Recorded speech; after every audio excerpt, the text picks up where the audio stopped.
तो पैगाम mission official की तरफ से अस्सलाम वालेकुम viewers, I hope you are doing well. आज की इस वीडियो में हम अर्ली चाइल्डहुड टीचर्स के रिजल्ट्स के बारे में बात करेंगे।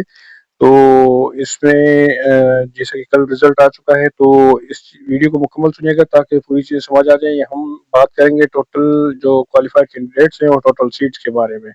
तो इस वीडियो को मुकम्मल सुनिएगा ताकि आपको तमाम चीज़ें समझ आ जाए। तो इसके बाद दोस्तों, टोटल अगर हम देखते हैं तो 55 वाले जो उम्मीदवार जो क्वालिफाइड हुए हैं, जो पॉलिसी आईबी ने रखी हुई थी, तो वो टोटल उम्मीदवार जो है टोटल 585 हैं। जबकि अगर हम 50 प्लस मार्क्स वाले कैंडिडेट्स को देखते हैं तो लास्ट जो 50 मार्क्स वाला उम्मीदवार है, उनकी जो लिस्ट है ये तकरीबन 1050 के करीब है। तो ये वीडियो मुकम्मल देखिएगा ताकि मैं आपको टेक्निकली तमाम चीज़ें बता सकूं कि आगे क्या करना है और किस तरह से चीज़ों को लेके चलना है ताकि तमाम कैंडिडेट्स जो है वो क्वालिफाई हो जाएं और इसमें जो सीट्स बच रही हैं तो वो भी फिलअप हो जाएं और किसी उम्मीदवारों के साथ जो है वो नाइंसाफी ना हो। जी दोस्तों, तो ये आप देख सकते हैं, ये लिस्ट है, ये सिंध की जो लिस्ट है ईसीटी कैंडिडेट्स की, यहाँ पे आपको नजर आ रही है, जिसमें डिस्ट्रिक्ट वाइज सीटें बताई गई हैं और ये आईबी की तरफ से बताया गया है। चूंकि ये हर डिस्ट्रिक्ट में सीट्स की तादाद कम और ज्यादा है, तो इस वजह से हर डिस्ट्रिक्ट की अपनी मेरिट लिस्ट डिस्ट्रिक्ट वाइज बनेगी और 55 तो क्वालिफाइड कैंडिडेट्स का जो है मार्किंग रेशो रखा गया है, लेकिन उसके साथ साथ ये भी किया गया है कि जो मेरिट लिस्ट होगी वो टॉप टू बॉटम वाली होगी। मींस कि अगर कराची वाली सीट जो है फिर 55 पे लास्ट जाती है, तो जरूरी नहीं है कि घोटकी वाली सीट भी जो है 55 पे ही लास्ट चली जाए। हो सकता है कि जहां पे सीट्स कम हैं और उम्मीदवार ज्यादा 55 वाले प्लस वाले हैं, तो वहां पे मेरिट का रेशो शायद हाई जाए और तमाम जो पासिंग कैंडिडेट्स हैं 55 वाले भी, उनको भी सीट्स ना मिले। और जहां पे सीट्स ज्यादा हैं और उम्मीदवार कम पास होते हैं, तो हो सकता है कि उन डिस्ट्रिक्ट्स में मेरिट का रेशियो 55 से भी बिलो आ जाए।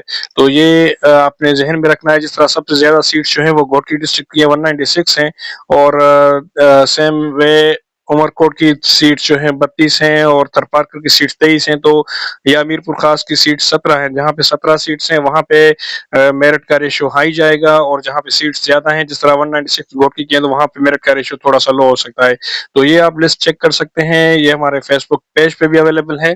इसमें आप चेक कर सकते हैं कि जितनी हमने लिस्ट निकाली है, ये तमाम 50 प्लस कैंडिडेट्स की लिस्ट है और इसमें जो लास्ट नाम है 50 प्लस कैंडिडेट का, वो 1022 नंबर पे है टोटल। तो ये 1022 कैंडिडेट जो है 50 प्लस वाले हैं और इनका नाम है राबेल। ये इनकी मार्क्स जो है लास्ट 50 पे आती हैं। तो रिजल्ट अगर हम 50 प्लस वाली मुहिम सोशल मीडिया पे चलाएं, तो उसका ये फायदा हो सकता है कि 50 वाले जो 1022 कैंडिडेट्स हैं वो सारे क्वालिफाई हो सकते हैं।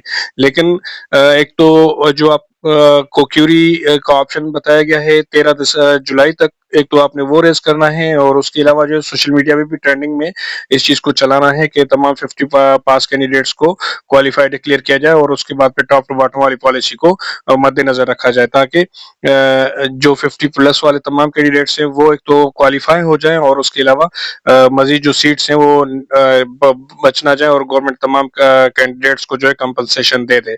उसमें ये होगा कि अगर 50 पे कट ऑफ मार्क्स रखते हैं, तो वहां पे जहां पे सीट्स ज्यादा हैं, कैंडिडेट्स 55 वाले कम होंगे, तो उन डिस्ट्रिक्ट्स के जो 50 प्लस वाले कैंडिडेट्स हैं उनको और ज्यादा फायदा हो सकता है।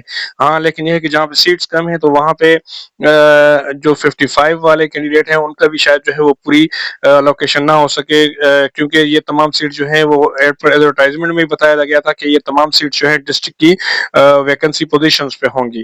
तो जिस तरह डिस्ट्रिक्ट ईस्ट की 8 सीटें हैं, तो यहाँ पे मेरिट का रेशो बहुत ज्यादा जाएगा। जिस तरह टंडा मोहम्मद खान जैकवाद की सीट 7 है, तो यहाँ पे मेरिट का रेशो ज्यादा जाएगा। तो हो सकता है यहाँ पे लास्ट सीट जो है 65 to 70 पे चली जाए। तो ये तरीकेकार होगा। अभी आप लोग क्यूरी के ऑप्शन को रेज करें और उसके अलावा जो है सोशल मीडिया पे भी इस चीज को उठाएं ताकि तमाम जो 50 पास कैंडिडेट्स हैं वो क्वालिफाई हो जाएं। Thank you, Allah Hafiz.